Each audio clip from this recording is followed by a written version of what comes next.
La digitalització de moltes feines i també l'augment del teletreball arran de la pandèmia en molts casos han arribat a desdibuixar el límit, que ja no era molt clar, entre la vida professional i la personal. Tant és així que el 95% dels treballadors contesten els missatges que reben fora dels seus horaris laborals. Així és, a casa nostra la llei del teletreball contempla el dret a la desconnexió digital, però traslada la responsabilitat del compliment d'aquest dret a les empreses. El resultat són moltes persones que segueixen treballant quan s'acaba el seu horari laboral i que no troben el moment de tancar l'ordinador. I aquestes situacions, evidentment, poden tenir efectes negatius en la salut, però no patiu, perquè avui us ensenyarem trucs per estar sempre connectats a la feina 24 hores.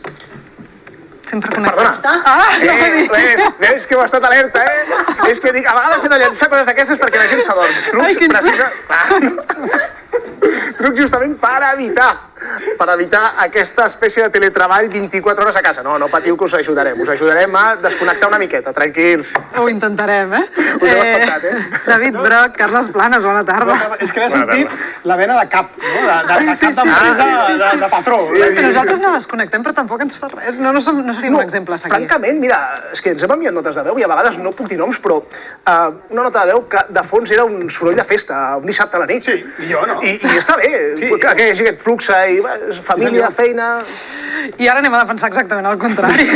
Bueno, a veure, és que... David, vosaltres ho feu? N'heu rebut de missatges d'aquests, Carles? Jo constantment. El que passa és que, clar, jo tinc és autònom. Una particularitat, és que soc autònom, a més, soc autònom, diguéssim que yonqui de la feina, no? Clar, és que... Jo sempre dic que soc com un supermercat d'aquests 24 hores. Jo tinc una botiga, no? Jo soc una botiga amb mi mateix i aleshores la botiga està sempre oberta.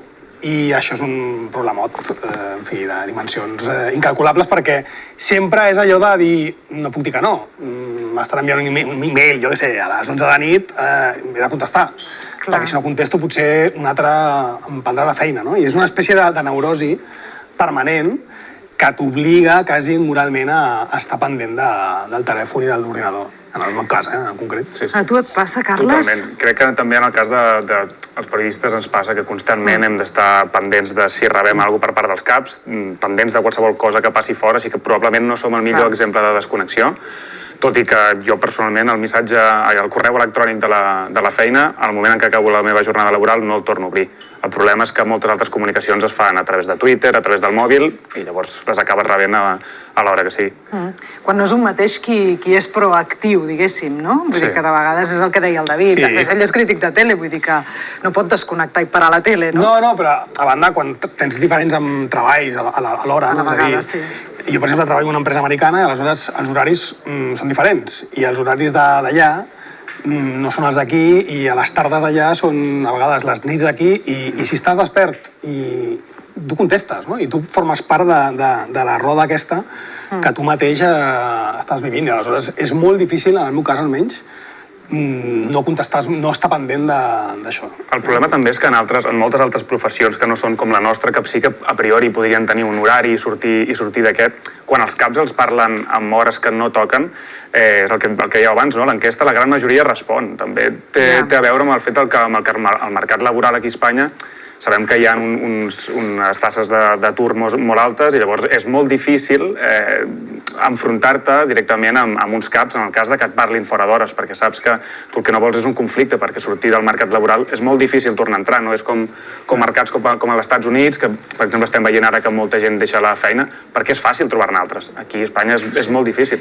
Clar, de fet... Digues, Jessica, estava pensant en el tema fora d'hores i clar, pensava si el fora d'hores ve lligat a urgència, perquè moltes vegades ara per desgràcia no passa. T'envio un missatge fora d'hores però no és ni tan sols urgent, pot esperar una hora de set l'endemà, no? És que jo crec que hi ha molt del que diu ell, una certa espècie de pressió social o laboral, de dir, hosti, és que si no contesto potser el meu cap s'ho prendrà malament, creurà que no estic implicat, moltes coses, En el meu cas és que si no contesto potser donen per fet que no vull fer la feina i se la donen a un altre, no? I aleshores perdo aquest vincle que tinc amb aquesta empresa perquè consideren que no he estat pendent i que he tingut interès a formar part d'aquella feina en concret, no?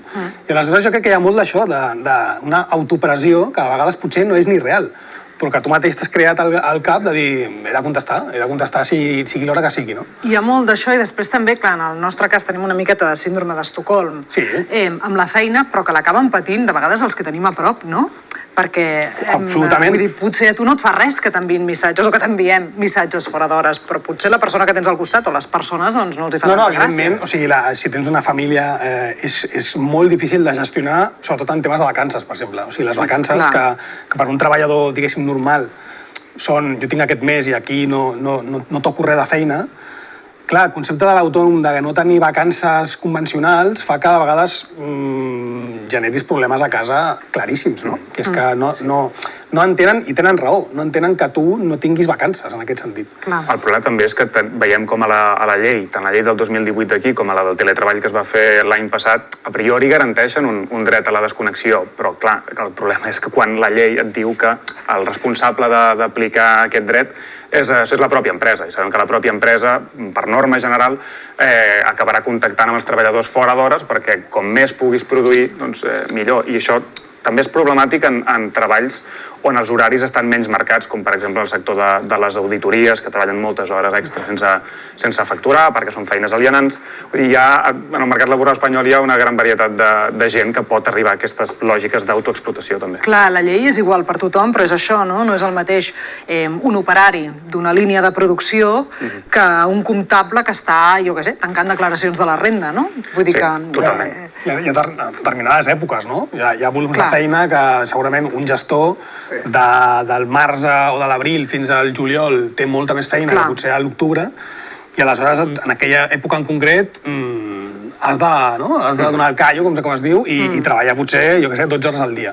O els propis informàtics, no? Que ara també amb la pandèmia veiem que amb el teletreball totes les empreses acabaven adoptant això. Molta gent té problemes de, diguéssim, com utilitza certs instruments informàtics. Llavors, què passa? Que sempre acabem anant a parar informàtics que els podem trucar 24 hores com si no tinguessin els seus drets personals, també. Clar. Clar, vosaltres, no sé si, en el cas del David, pel tema que treballa per l'empresa americana una de petita part, és normal, però heu rebut algun missatge en hores intempestives? Jo n'he rebut, en casos d'urgència, per exemple, jo em dedico a escriure a vegades sobre música, i aleshores s'ha mort aquest cantant. Em pots fer un obituari i potser són les 10 de la nit, i és per la pàgina web i el necessiten quan abans millor, que és aquest concepte de quan abans millor vol dir deixa que estiguis fent i fes-lo ja perquè me'n vull anar a casa, que és la persona que està a l'altra banda de redacció, per dir-ho d'alguna manera, que no té en compte, o si té en compte no ho sembla, que tu també estàs potser en aquell moment, jo què sé, m'invento, amb la teva filla llegint-li un conte, i com s'ha mort el cantant X, has de fer un text sobre aquest cantant i ha de ser allà, no? I aleshores sí que n'he rebut i en tots els casos he dit que sí. O sigui, que aquí també hi ha un punt d'autoinculpació de dir, jo he dit que sí i ho he fet, no? Aleshores... I com et sents quan dius que sí? O sigui, en aquell moment... No, em sento malament perquè, clar, en aquell moment he de deixar de fer... És una invasió. I potser és algo tan fàcil com veure un partit del Barça. Estàs veient un partit del Barça, que és una cosa que del teu moment d'oci, perquè has estat tot el dia fent altres coses, i ja has de renunciar-hi perquè hi ha una urgència de X, no? En aquell moment. Evidentment no tens ganes de fer-ho, però és allò que et deia de hòstia, és que si no ho faig li diran a un altre, i si li diuen a un altre dirà que sí, i si diu que sí no et tornarà a trucar i vius amb una espècie de paranoia permanent i que a vegades no fa falta ni que sigui el teu propi cap, no? Que a vegades és directament si nosaltres estem pendents d'informació, si arriba algú dels Estats Units, has de dir, bueno, me'n vaig a dormir una mica més tard i m'envio la nota, publico, i ja ho deixo fet. La gent se sent obligada a contestar els missatges, els correus, les trucades que rep fora del que seria el seu horari laboral estricte? Doncs la Verònica Rama ha sortit al carrer per plantejar aquesta pregunta, si la gent se sent obligada a respondre fora d'hores de feina. Veiem ara què li han contestat. ¿Tú reps missatges fora del teu horari laboral? Sí, recibo sobre todo por grupos de empresa y, oficiales de trabajo, pero por los grupos. Sí, sempre. Però perquè sóc autònoma. I llavors els clients, quan ho necessiten, m'escriuen. No n'he rebut mai, no. I com ho fas? Bueno, perquè jo deixo ben clar que fora d'hores d'oficina no acceptaria llegir un mail, o sigui, no acceptaria. I normalment tu contestes aquests missatges fora de l'horari? Sí, siempre. ¿Y por qué? Hombre, porque es trabajo. Hay que contestar, si no hay trabajo, no hay dinero. Suelo contestar, claro. Me veo la obligación porque suele ser coordinador y tal, o sea que sí, claro. ¿Te ves en la obligación, dices? Hombre, claro, o sea, en realidad no apetece en ese momento, quizás estás fuera del trabajo en tu horario libre, pero bueno, sí, acabas contestando. Creus que els teus caps et valoren més si contestes aquests missatges fora de l'horari o això no té res a veure? Jo crec que sí, no? El típic de, no, et vaig deixar un mail, ja, bueno, era un dissabte.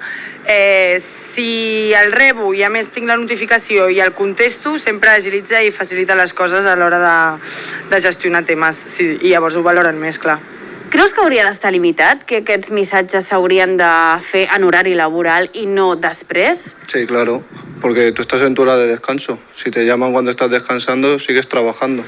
Crec que hauríem d'anar més a això, a no respondre'ls perquè sigui una cosa en cadena, que de cop hi hagi un efecte de, bueno, si no estic contestant al cap de setmana és perquè vull que reservin el meu espai de vida personal i això a aquella persona segurament també li arribarà i tots anirem fent una mica un efecte en cadena perquè vagi millor.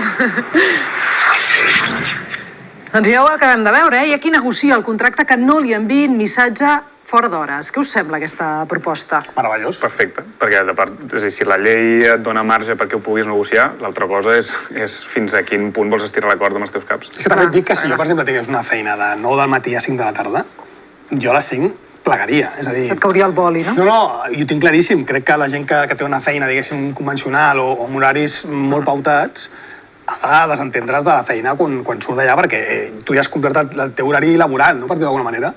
Clar, si treballes pel teu compte és una altra història, és molt diferent, però vaja, jo apagaria el mòbil i m'oblidaria. Després hi ha un codi no escrit, que és avisar la persona a qui li envies el missatge que no és urgent, no? Però això és una gran mentida. Tu ja el deixes enviar. Només el fet que l'avisis ja és una intromissió. Sí, ja volen la teva atenció. Vull dir, òbviament, encara que et diguin no és urgent, és el que comentava la noia allà. Quants missatges hem pogut rebre un dissabte, un diumenge, com si fossin qüestió de vida o mort, però encara que només sigui el recordatori, clar, tu ja ho tens al cap, encara que estiguis fora. La clau és noteta de veu, que això sempre va bé, perquè s'entén, la nota de veu ja t'està dient, no és urgent, quan tu vulguis ho escoltes i detectaràs amb l'àudio si és més urgent o no. Però a mi em dóna la sensació que la nota d'àudio és encara més exigent. O sigui, si t'envien una nota d'àudio és perquè ha de ser el moment. O sigui, sí, a mi em genera un efecte a l'email, és com una cosa com molt més, bueno, jo t'envio. Sí, més ara, si t'envien una nota d'àudio és que està desesperat, o sigui, qui t'està enviant la nota d'àudio perquè... Sobretot perquè els telèfons, tret que siguin d'empresa, són dades personals nostres, no? Sí, evidentment. I per contactar per WhatsApp, per exemple, un tema de feina, és una cosa com... Els telèfons d'empresa també són un mite, gairebé. Sí. Es parla molt, però poca gent els veu, realment. Acabem tots utilitzant sempre formes de comunicació amb els mòbils propis, utilitzant les línies que nosaltres paguem. Aquí hi ha un greu problema també, òbviament, amb dades, perquè si nosaltres ja estem enganxats a la telefonia mòbil i a sobre ens hi afegeixen la pressió laboral de que ens contactaran a través d'aquells canals, fa que encara que estiguem fora dels horaris de feina, si ja estem enganxats mirant el mòbil constantment, ho farem sigui per feina, sigui per distreure'ns. Clar. Després hi ha missatges de notes de veu que diu l'Edgar de feina que acaben sent semilúdics, Sí. I però és el vostre cas, no? Seria difícil de categoritzar. Sí, en teoria la nota d'àudio comença amb un hòstia, necessito per demà, i acabeu parlant del sopar que heu fet de... Sí. I de 6:45, més o menys. Ara la Marta, què poden fer les empreses en tota aquesta qüestió? Doncs mira, tenim alguns trucs, com deia abans l'Edgar, per evitar. Sí que, exacte, perquè eviteu treballar 24 hores. Sí que podeu desconnectar digitalment. D'una banda, hi ha el que pot fer l'empresa, perquè l'empresa pot decidir, doncs, d'una banda, establir uns horaris de comunicació digital i dir, doncs mira, que els correus, les trucades, els WhatsApp, siguin àudio o siguin escrits, només es poden fer dins un horari. I d'aquesta manera, doncs, tots els treballadors i empleats, doncs, s'hi han de respectar aquesta norma. I el mateix es pot fer amb les reunions. Decidir que siguin online o siguin presencials, les reunions només es podran fer, per exemple, entre les 10 del matí i les 6 de la tarda. Però amb això de les reunions, David i Carles, clar, ara que la Covid ha implementat molt el tema de l'online i poder fer les reunions des de casa, no sé si us heu trobat que ara hi ha més reunions a hores intempestives o, si més no, inesperades. Connecta't ara que farem una reunió i potser són les 8 del vespre, tu ja no contestes una reunió. I la majoria són inútils, perquè, no, de veritat, o sigui, jo crec que... És que amb unes reunions també té el seu què, No, hi ha gent que li agraden, perquè és una manera de perdre temps i de no treballar, perquè realment en aquestes reunions es treballa poc, o sigui, almenys les experiències que jo he tingut, és de, hòstia, això es solucionava amb un e-mail o amb un WhatsApp WhatsApp, fins i tot. No calia reunir gent per fer això. Jo crec que molta gent això ho fa per passar la tarda, de veritat. No, ho dic a l'oficina. Hi ha altres maneres, més... Crec que, o gent que treballa, que la manera de justificar que té feina és aquesta, perquè realment després, a efectes pràctics, tenen menys feina de la que implica l'horari. Aleshores, en una reunió d'una hora d'aquestes, tu ja has cremat una hora de feina que no has fet res. A part que és una mala idea, perquè amb la pandèmia vam veure com que cada vegada hi havia més reunions d'aquestes absurdes, i no només era una mala idea probablement per qüestions de productivitat, sinó perquè també s'han fet estudis psicològics de com això acaba cansant, acaba creant una fatiga en els treballadors, bàsicament perquè no pots tenir una interacció cara a cara, has d'estar mirant no només una pantalla, sinó que has d'estar mirant la imatge en la que surt també la teva cara allà. És com si féssim una reunió presencial i ens poséssim un retrovisor enfocant-nos la cara tota l'estona. Que a més s'ha demostrat que la gent es mira a si mateixa, que no mira els altres. Aquesta és l'altra, Però perquè estàs constantment pendent de l'autoavaluació, de la imatge que estàs projectant en els altres, això crea més inseguretats, també, òbviament, genera fatiga, cansament. Això passava, que al final aquestes jornades, quan estàvem tancats a casa, després de tantes reunions, acabàvem tots farts. La gent ja no vol fer més trucades per Zoom. I si a sobre te les posen a les 8 del vespre, perquè amb la cosa que estàs a casa, o a les 8 del matí, doncs encara més incòmodes. Però que al final això són coses que pot decidir fer l'empresa com a política empresarial per tots els treballadors. Si no tenim aquestes condicions, què podem fer nosaltres, a títol individual, per mirar de desconnectar digitalment? Doncs, per exemple, podem programar l'enviament de correus. Si un dia, perquè som autònoms o per la raó que sigui, resulta que nosaltres estem treballant a les 9 de la nit i hem d'enviar un correu, nosaltres podem programar perquè aquest correu li enviï al destinatari a les 9 del matí i que no li arribi quan està, donant el sopar als seus fills, per exemple. Però, Carles, és fàcil programar aquests correus per la gent que no ho ha fet mai? Sí, de fet és molt fàcil tant programar enviar correus, tant programar el teu correu electrònic perquè quan t'envien un missatge i estiguis fora d'hores li envia un missatge automàtic a aquella persona dient-li que no hi ets, i també és relativament senzill programar fins i tot tuits o publicacions que hagis de fer en xarxes socials.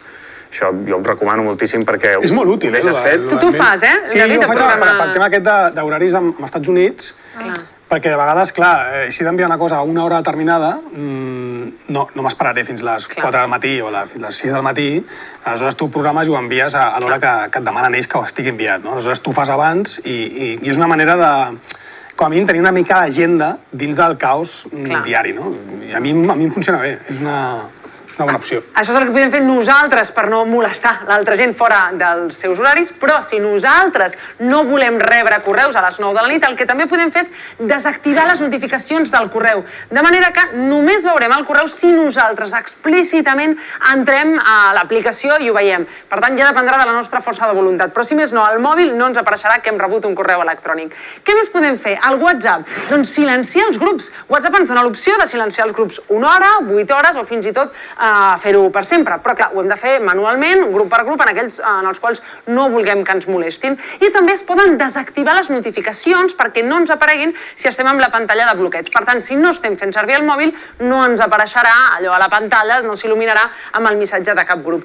I d'altra banda està l'opció del WhatsApp Business, que, Carles, per la gent que, clar, d'entrada pensem en WhatsApp Business només per a empreses, però tothom pot fer servir WhatsApp Business i per què pot fer servir de cara a la desconnexió digital?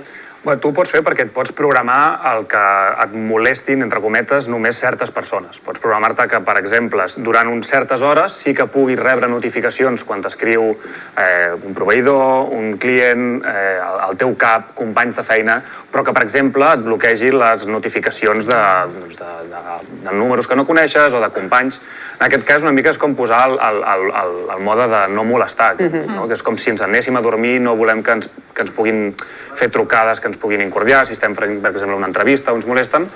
Jo recomanaria molt, sobretot, l'opció de treure les notificacions sempre, a no ser que siguin algú excepcional i ho necessitis. De fet, això del no molestar, que és l'últim consell que us donem, heu de saber que tots els mòbils, encara que tingueu sistema operatiu Android o iOS, us donen l'opció de silenciar totes les notificacions i trucades de tots els contactes, excepte d'aquells que vosaltres deixeu fixat que sí que us poden trucar. És a dir, podeu dir que a partir de les 6 de la tarda, de dilluns a divendres, no voleu rebre ni correus, ni trucades, ni missatges de ningú, excepte, per exemple, dels vostres amics i familiars. I d'aquesta manera, doncs, us assegurareu que que ningú us posa en contacte amb vosaltres per temes de feina en el moment en què heu decidit que s'acaba la vostra jornada laboral. David, amb quin d'aquests consells i trucs et quedes? Quins apliques, quins no? Estava pensant que això de silenciar jo ho faig, però no amb gent de feina, sinó amb gent... Al revés. Amb familiars i amics. O sigui, vull dir que amb els de feina mai silenciaria perquè és allò, no?, de dir... És que potser no me n'entero que m'estan contactant per una cosa i estic perdent una feina que pot ser molt interessant. Canviar amics i grups d'amics i tal, sí que a vegades silencies perquè no tens ganes de que te molestin, no? Jo estic silenciats tots. Tothom. Tots, per definició, tots. I tots els grups, per definició. I llavors, persones individuals? Persones individuals, no. Però llavors és per si de casa, si algun moment que sé que, per exemple, estic treballant i és possible que em contactin, doncs desbloquejo aquell grup i que pugui rebre notificacions, perquè si estigués constantment amb el mòbil sortint notificacions m'agafaria alguna cosa. I una altra cosa que no s'ha comentat, i jo recomano moltíssim, que és quan no estigueu a casa i siguin moments de desconnexió, deixar el mòbil a casa. A casa? Deixar el mòbil a casa. Quin silenci, s'ha fet? És complicat. Sí, allò... És un silenci de... No puc fer. Sí. És complicat, però... És un molt bon consell que no sé si aplicarem. Vols dir que llavors no existiran fotos d'aquell moment, perquè és la nostra càmera. Però te'n vas, això quan estàs algun dia a la platja o així, et deixes allà, te'n vas unes hores a la platja i saps que, com a mínim, dius, mira, fins d'aquí 5 hores no em molestarà ningú. I me'n vaig jo, tranquil·lament. Molt bé. Doncs jo crec que si ho deixem aquí, ho deixem a dalt de tot. No, és que amb aquest consell, què podem fer? Ja està. Clar. És el macroconsell. El metaconsell. Moltíssimes gràcies, David Bro.